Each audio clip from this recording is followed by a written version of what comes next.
Eventually mag-fade out na yung isumbong sa Pangulo, no?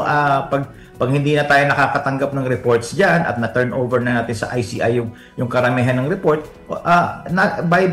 naturally ano na yan, mawawala na yung ano.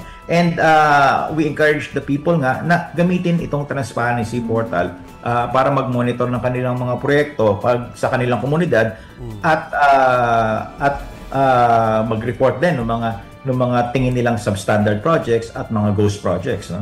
Pero sir, yung sumbong sa Pangulo kasi, direkta sa Office of the President, hindi po ba? Nakikita mismo ni BBM. Ito pong transparency portal, sino po ang may hawak nito? DPWH yan. DPWH yan, no? At ito, tinatag ito sa pagtutulungan ng iba-ibang ahensya, kasama na dyan yung DICT, no? And of course, meron din visibility ang Office of the President dito sa portal na ito.